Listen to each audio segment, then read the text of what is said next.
Hi friends, आप सभी का आपके अपने यूट्यूब चैनल यूपीएससी इन्फो 24 में स्वागत है। तो दोस्तों, हम उम्मीद करते हैं कि आप सभी लोग स्वस्थ होंगे और खुश होंगे। दोस्तों, ये जो वीडियो है ये वीडियो भारतीय राज्य व्यवस्था एवं संविधान का 7वां भाग है।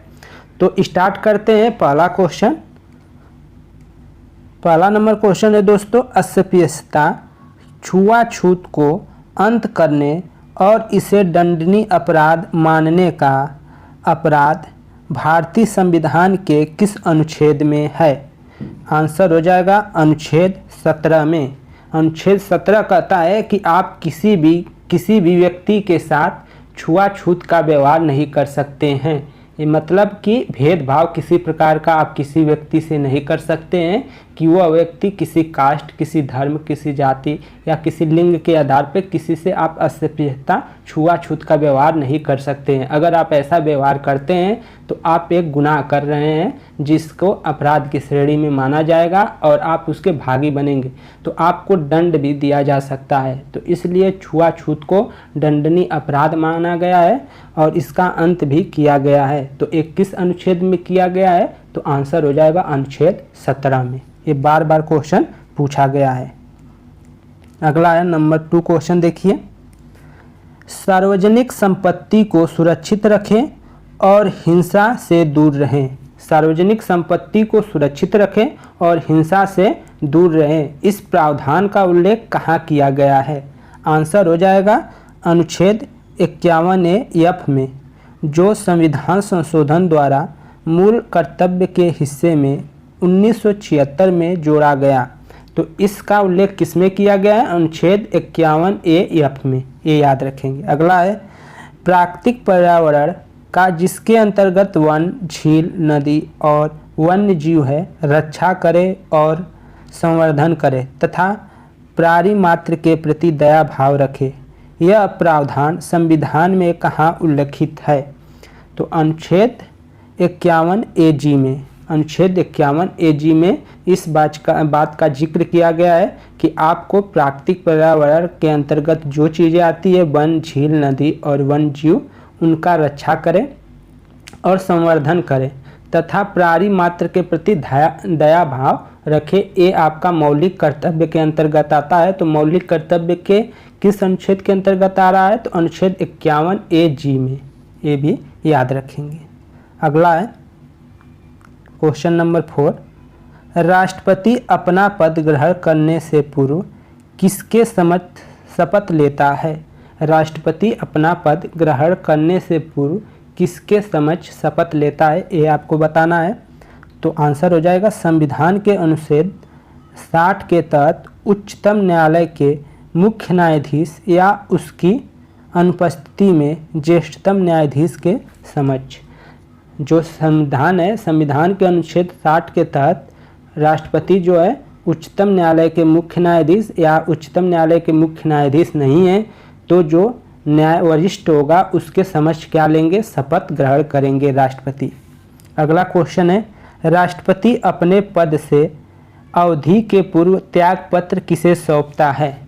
शपथ तो मुख्य न्यायाधीश दिलवाते हैं या ज्येष्ठतम न्यायाधीश। अगर मुख्य न्यायाधीश नहीं है तो ज्येष्ठतम न्यायाधीश दिलवाएंगे, जो श्रेष्ठ होंगे वही दिलवाएंगे।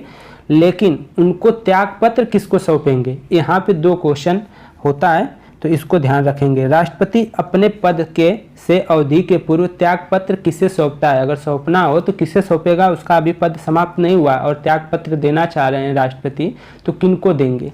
तो आंसर हो जाएगा संविधान के अनुच्छेद 56(क) के तहत राष्ट्रपति अपने हस्ताक्षर से त्याग पत्र उपराष्ट्रपति को सौंपता है। तो किसको सौंपता है? उपराष्ट्रपति को। और किस अनुच्छेद के अंतर्गत? तो 56(क) के तहत। ये भी याद रखेंगे। अनुच्छेद दोस्तों पूछा जा रहा है बार बार, तो अनुच्छेद पे ज़्यादा आप ध्यान देंगे।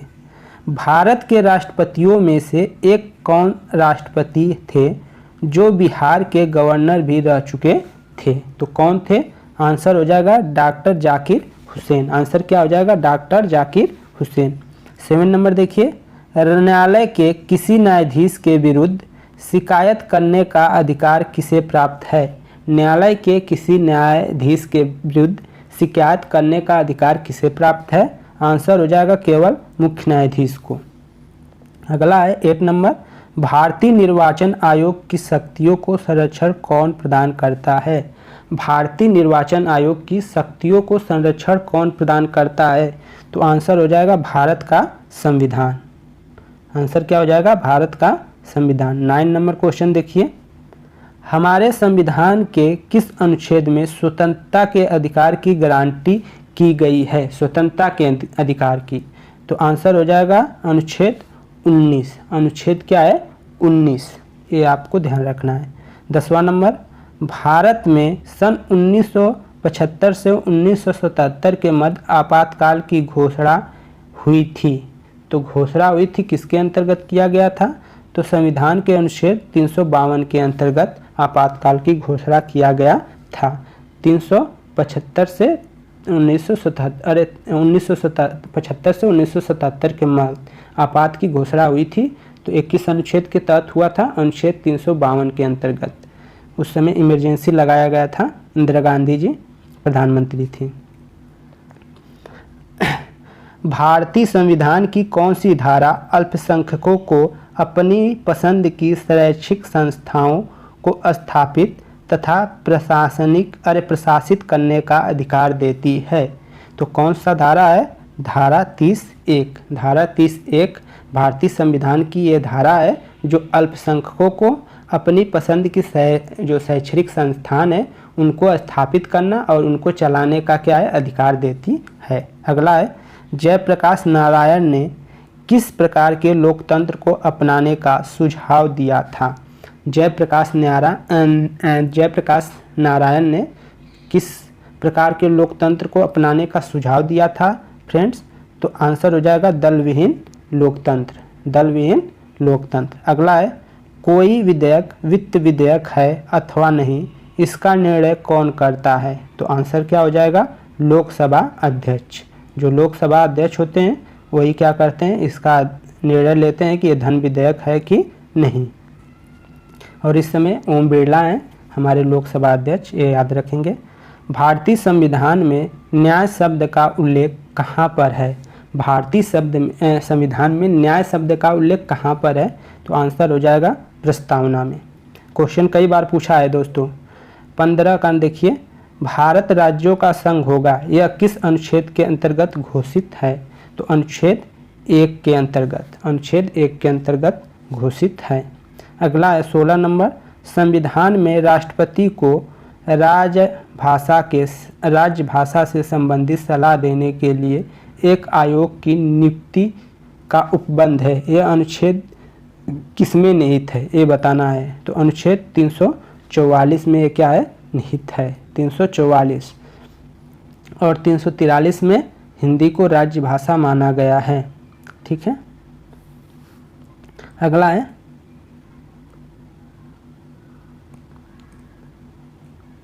अखिल भारतीय सेवाओं का सृजन कौन करता है? अखिल भारतीय सेवाओं का सृजन कौन करता है? तो आंसर क्या हो जाएगा? राज्यसभा। कितने बहुमत से? 2/3 बहुमत से। यहाँ पे लोकसभा नहीं रहेगा दोस्तों, राज्यसभा, ये याद रखेंगे। संविधान में किसके महाभियोग का प्रावधान नहीं है? संविधान में किस पे महाभियोग नहीं चलाया जा सकता है? तो आंसर हो जाए राज्यपाल पे। ठीक है। अगला है, भारतीय संविधान में आपातकालीन अवस्थाएं किस देश के संविधान से लिया गया है? तो आंसर हो जाएगा जर्मनी के वेमर संविधान से। जर्मनी से लिया गया है दोस्तों, ये याद रखेंगे। आपातकालीन व्यवस्थाएं, इमरजेंसी जो होती है।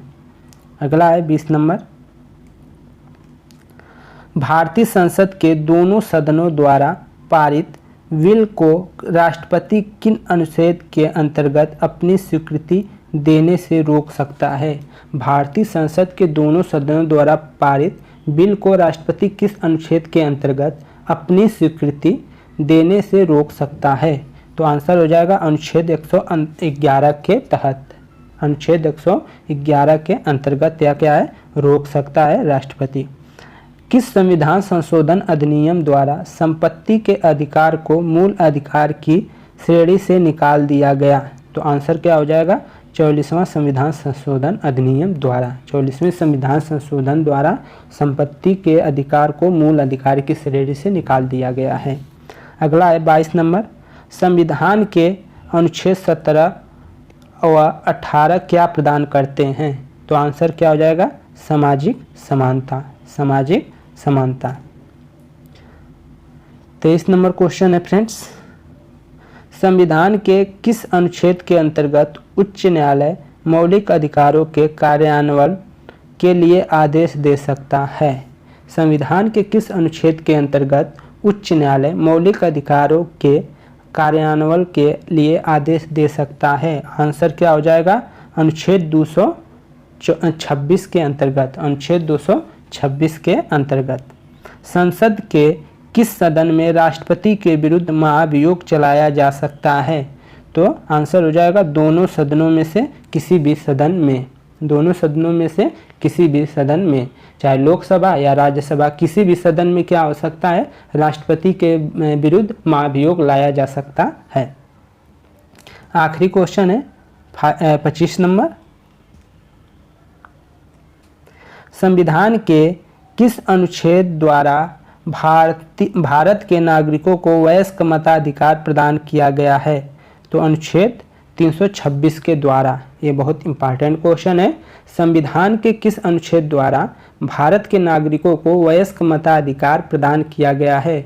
तो कौन सा अनुच्छेद है? अनुच्छेद 326 के द्वारा भारत के नागरिकों को क्या है? वयस्क मताधिकार प्रदान किया गया है 326 के द्वारा। तो दोस्तों यहीं पे वीडियो समाप्त होता है। तो हम उम्मीद करते हैं कि हमारे द्वारा जो प्रयास किया जा रहा है वो आप लोगों को पसंद आ रहा है। अगर दोस्त ये वीडियो पसंद आई हो तो वीडियो को ज़रूर लाइक कर दें और शेयर कर दें। अगर आप चैनल पे नए हैं तो फ्रेंड आपसे विनम्र रिक्वेस्ट है कि आप क्या करें, हमारे चैनल को सब्सक्राइब कर लें।